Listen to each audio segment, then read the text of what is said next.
বড় আফসোস, আমি যদি উমুকরে বন্ধু না বানাতাম। এই উমুকরে তুই বন্ধু বানাইছে, উমুক তোর কি ক্ষতি করছে রে?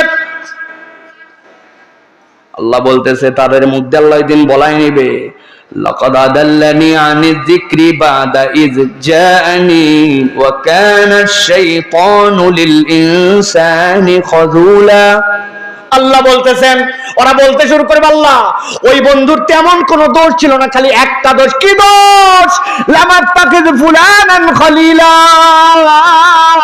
তারে বন্ধু না বানালে বেঁচে যেতাম। কি দোষ? কি দোষ বল? লাকাদ আদাল্লানি আনিয যিকরি বাদা ইয জাআনি,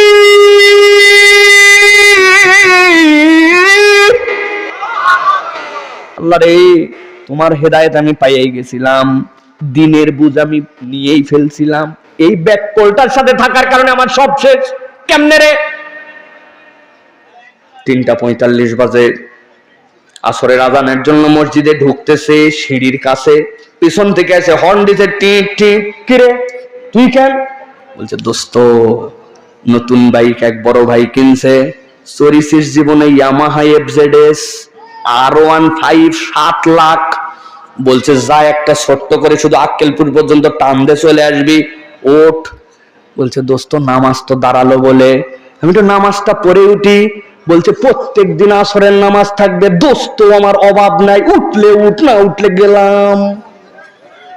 কনফিউশনে পড়ে গেছে, ওই বেনামাজির পিছনে উঠে নামাজ বাদ দিছে। একদিন দুই দিন করতে করতে নামাজি সন্তানটাও বেনামাজি হয়েছে।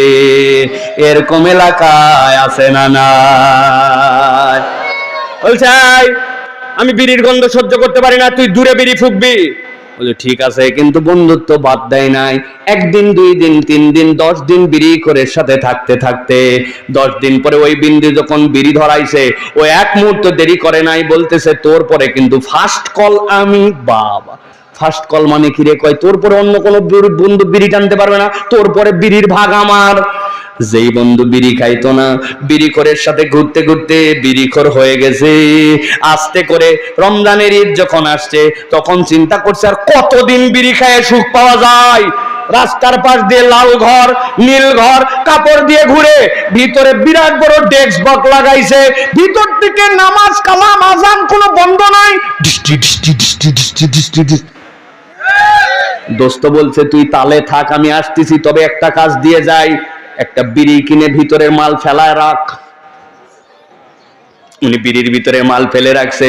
উনি নওগাঁ থেকে পুরিয়া একটা ম্যানেজ করে আনছে, আনে কুসকুস করে কাটে ভিতরে ঢুকাইছে। ঢুকাই বলছে টাইনে দেখ।